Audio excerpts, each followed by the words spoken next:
तो कहानी के शुरू में हम एक आर्कियोलॉजिस्ट टीम को देखते हैं जो नई नई जगह पर जाकर खोज किया करते थे, ऐसी चीजों के बारे में पता करते थे जिनके बारे में कोई भी न जानता हो। आज उन्होंने एक केव के अंदर जाना था, मगर तभी उनकी नजर एक पुरानी चर्च पर पड़ती है जो कि एक ऊंची चट्टान पर बना हुआ था और काफी पुराना भी होता है। अब उसी को देखने के लिए आर्कियोलॉजिस्ट की टीम ऊंचाई पर चढ़कर ऊपर बढ़ती है, जहाँ पर इन्हें बहुत ही पुराने जमाने की चीजें देखने को मिलती हैं। वो चीजें उन्हें बहुत अलग लग रही थी, वो उसमें खो जाते हैं। अब उनके दिल में ऐसी ही और चीजें देखने की ख्वाहिश जाहिर होती है, इसीलिए अब वो चर्च के और अंदर जाने का सोचते हैं। उसमें एक धमाका करते हैं ताकि आगे का रास्ता खुल सके, मगर बॉम्ब पहले ही फट जाता है, जिस वजह से चर्च की बिल्डिंग सारी की सारी गिर गई थी, क्योंकि वो बहुत पुरानी होती है। आर्कियोलॉजिस्ट की पूरी टीम नीचे जाकर गिरती है, मगर उन्हें ज्यादा चोट नहीं आती, पर उन्हें वहाँ पर कोई अजीब सी आवाज सुनाई देती है। वो आवाज किसकी थी कोई भी नहीं जानता। अगले सीन में हमें आर्कियोलॉजिस्ट की एक और टीम दिखाई जाती है जो उसी केव में जाने की तैयारी कर रही थी जहाँ पर पहली टीम गई थी। जो कुछ हमने कहानी के शुरू में देखा, ये वक्त हमें अब 4 साल आगे का दिखाया गया है, लेकिन कोई भी इस बात के बारे में नहीं जानता था कि पिछली वाली टीम कहाँ पर गई, कहाँ पर गायब हुई। किसी को कुछ पता नहीं था। अब इस टीम को उस गार की गहराइयों में जाना था जहाँ पर बहुत पानी होता है, इसीलिए टीम का हेड एक बहुत ही बेहतरीन स्कूबा डाइवर की टीम से बात करता है जो तैरने में माहिर थे। वो बताता है कि इस केव के बारे में बस यही सुना है, जो भी गया वापस नहीं आया। ये बात सुनकर वो टीम घबरा जाती है, मगर इस काम के लिए उन्हें बहुत अच्छे पैसे मिलने थे, इसीलिए वो केव में उनके साथ जाने के लिए तैयार हो जाते हैं। अब जब ये सारी टीम हेलीकॉप्टर से उस जगह पर पहुंचते हैं तो इन्हें वहाँ पर पुरानी टीम के जूते भी मिलते हैं जो 4 साल पहले यहाँ पर आए थे। स्कूबा डाइवर की टीम का एक लड़का जिसका नाम टाइलर होता है, वो वहाँ पर डॉक्टर कैथरीन से बात करता है। ये लोग आपस में हर चीज का प्लान बना रहे थे। अब हेड जिसका नाम जैक होता है, वो अपनी टीम को बताता है कि हम केव में पूरे 18 दिन तक रहेंगे और आहिस्ता आहिस्ता वहाँ से अजीबोगरीब चीजों को बाहर भेजेंगे, इसीलिए हर कोई अपना सामान चेक कर ले ताकि कल को कोई गड़बड़ ना हो। अब वहाँ पर एक डॉक्टर आता है, वो सबको कुछ अजीब चीजें दिखाता है जो इन्हें केव के अंदर से मिली थी, जिसमें कुछ एंटीक्स नायाब चीजें थी और कुछ अजीब तस्वीरें भी। उन्हें देखकर ऐसा लग रहा था कि जैसी तस्वीरें किसी अजीब से क्रिएचर की हों। वो यहाँ पर सबको एक कहानी सुनाता है जो आसपास के गांव में बहुत मशहूर थी। वो कहानी ये थी, जो इस शहर का राजा था वो भी इस केव में गया था क्योंकि उसे ये खबर मिली थी कि वहाँ पर कई टन सोना छुपा हुआ है। वो राजा जब केव में गया तो उसके बाद फिर कभी वापस नहीं आया। लोगों का कहना था कि इस गार में कोई अजीब सा क्रिएचर रहता है। जैक को ये सारी कहानी सुनकर उन बातों पर यकीन नहीं आता, मगर डॉक्टर जैसे कहानी बता रहा था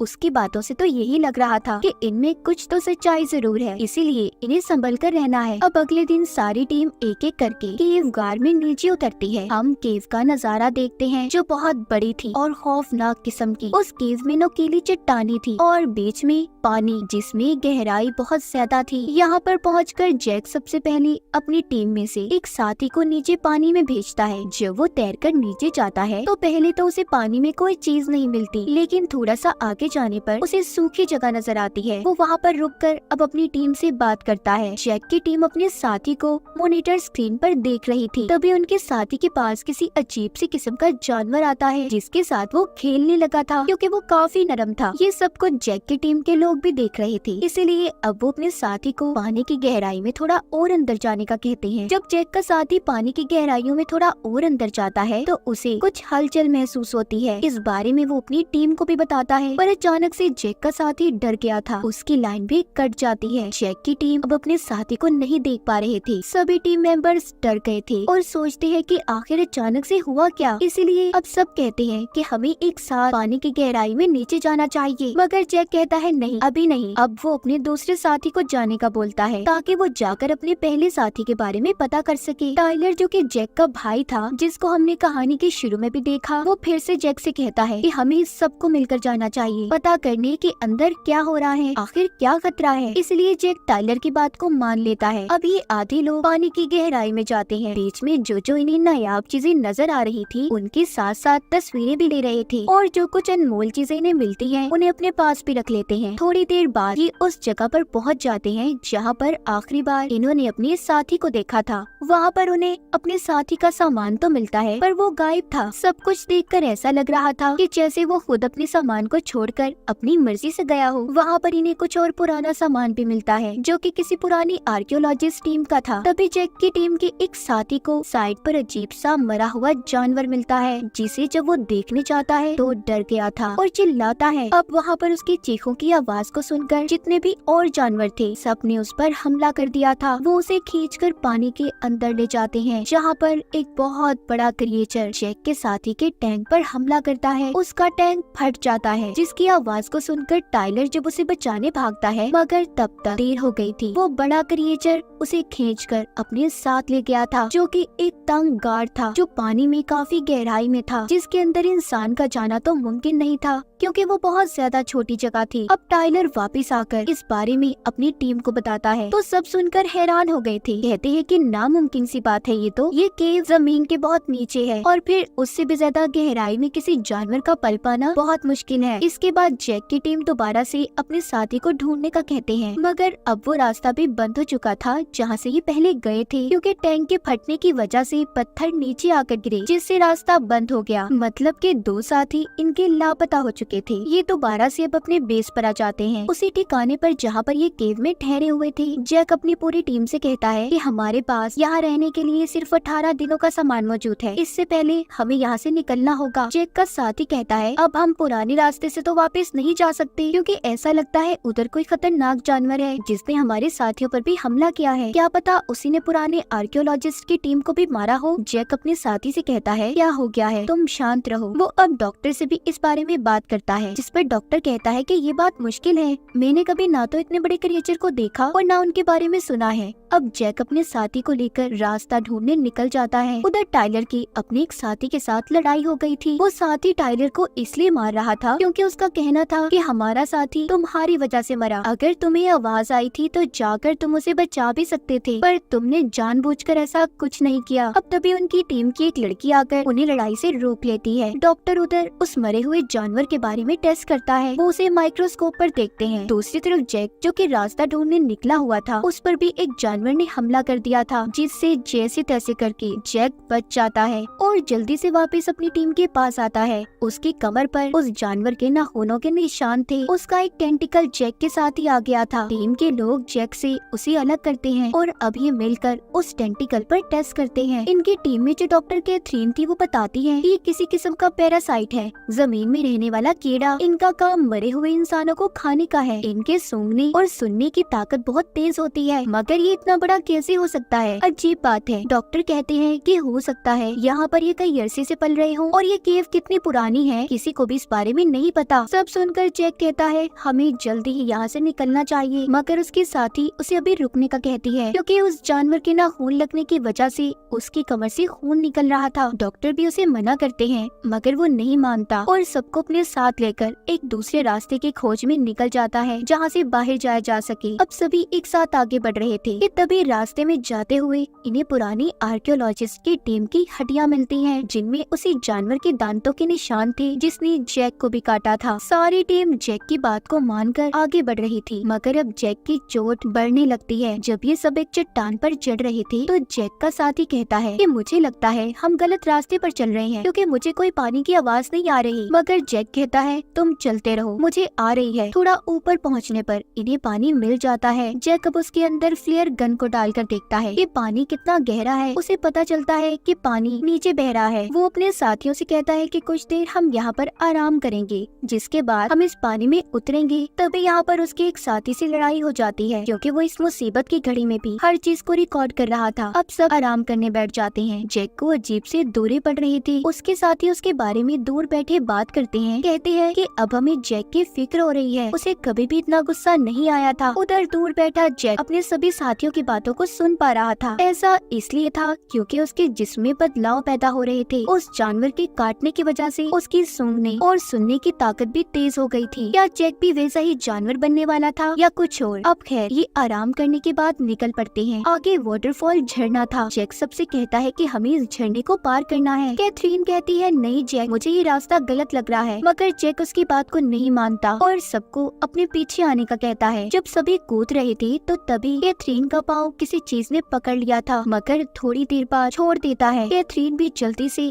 अब अपने साथियों के साथ आगे बढ़ती है। और कहती है कि नीचे कोई चीज है। जब ये नीचे देखते हैं तो नीचे इन्हें व्हेल दिखाई देती है जो इनके इर्द गिर्द घूम रही थी। इसी दौरान ऊपर से जब डॉक्टर भी आता है तो वही क्रिएचर जिसने जैक को काटा था वो एकदम से आकर डॉक्टर पर हमला कर देता है। उन्हें अपने साथ केव में ले गया था। जैक उसका पीछा करता डॉक्टर को बचाने की कोशिश करता है मगर नहीं बचा पाता। तभी जैक की नजर उस क्रिएचर पर जाती है जिसके जिस्म पर टैटू बना हुआ था। वो उसे देखकर सोचता है कि शायद ये अजीब सा दिखने वाला क्रिएचर पहले कभी इंसान हो, क्योंकि जानवरों के जिस्म पर तो टैटू नहीं होते। अब उसे अपनी भी फिक्र होने लगी थी क्योंकि इसे भी ऐसे ही क्रिएचर ने काटा था। अब जैक वापिस आ जाता है मगर इस बारे में वो किसी को भी कुछ नहीं बताता। डॉक्टर कैथरीन उसे बहुत डांटती है, कहती है मैंने कहा था ना तुम्हें ये रास्ता गलत है। जैक तुम्हारी वजह से हम यहाँ पर फंसे और तुम्हारी वजह से ही डॉक्टर की जान गई है। आगे आकर ये एक जगह पर बैठ जाते हैं जहाँ पर इन्हें पानी का तेज बहाव नजर आता है। सब जब उस रास्ते से जाने लगते हैं तो जैक सबको मना करता है और कहता है कि नहीं, हम चट्टान के ऊपर चढ़ेंगे और फिर वहाँ से दूसरी तरफ जाएंगे। कैथरीन सुनकर टाइलर से कहती है कि जैक अपने होश खो चुका है, वो नहीं जानता कि वो क्या कर रहा है, इसलिए हम में से किसी को टीम को लीड करना होगा। मगर टाइलर उसकी बात को अनसुना कर देता है और आगे बढ़ जाता है। अब आधे लोग कैथरीन की बात को मानने को तैयार थे जबकि आधे जैक के साथ जाने के लिए तैयार हो जाते हैं। एक लड़की जैक के साथ ही जब चट्टान पर चढ़ना शुरू होती है तो ऊपर वही बहुत बड़ा खूनख्वार क्रिएचर आ जाता है जिसे देखकर वो लड़की डर गई थी और नीचे गिर जाती है। पर क्रिएचर आकर उसे पकड़ लेता है और उससे चिपक गया था। अब उस लड़की के पास कोई और रास्ता नहीं था, इसीलिए वो अपने सिलेंडर को ब्लास्ट कर देती है जिससे उसकी भी मौत हो गई थी। जैक उसकी लाश को उठा कर लाता है। सब बहुत ज्यादा दुखी थे क्योंकि एक एक करके ये अपने साथियों को अपनी आंखों के सामने मरता देख रहे थे। जैक के जिस्म में भी बदलाव होना शुरू हो जाते हैं। कैथरीन और जैक की अब बहस हो जाती है जिस वजह से इनके दो ग्रुप्स बन गए थे। जैक, टाइलर और इनका एक साथी एक ग्रुप में थी जबकि कैथरीन के साथ उसकी बाकी की टीम के लोग थे। जैक अपनी टीम को चट्टानों के ऊपर से ले जा रहा था। वो लोग एक ऐसी जगह पर पहुंच जाते हैं जहां पर हजारों की तादाद में कंकाल ढांचे पड़े थे। ये वही जगह थी जहां पर राजा अपनी फौज के साथ सोना लेने आया था मगर वो भी इस क्रिएचर से बच नहीं पाया और मारा गया, जिसके बाद इस केव को बंद कर दिया गया।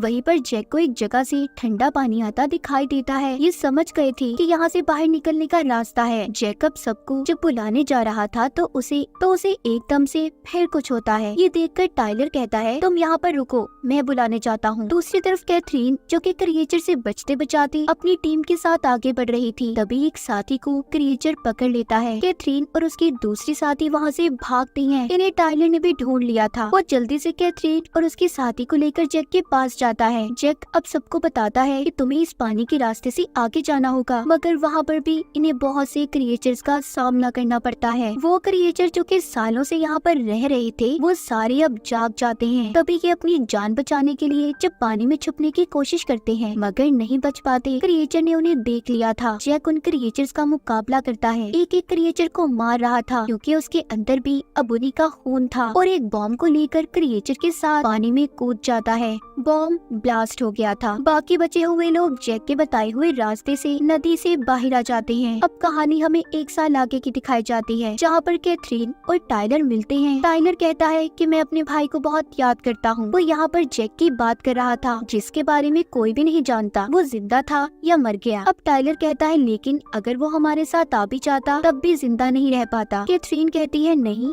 ऐसा नहीं है, वो यहाँ पर भी जिंदा रह सकता था। ये बोलकर कैथरीन उसे मिलती है और यहाँ से जाने लगती है। इसी दौरान टाइलर उसकी आंखों को देखता है जो बिल्कुल जैक जैसी लग रही थी जब वो इन्फेक्टेड हुआ था, मतलब कि कैथरीन भी इन्फेक्टेड थी। जब केव में किसी ने कैथरीन का पाँव पकड़ा था तो तभी ये इन्फेक्टेड हुई होगी। अब वो क्रिएचर कैथरीन की वजह से और भी बढ़ेंगे, मतलब कि केव से भी बाहर वो जिंदा रह सकते हैं। टाइलर उसे ढूंढने लगता है मगर वो अब जा चुकी थी। क्या पता कैथरीन ने इन क्रिएचर्स की फौज बना ली हो, कोई कुछ नहीं जानता था। और इसी के साथ इस फिल्म की कहानी भी यहीं पर खत्म हो जाती है।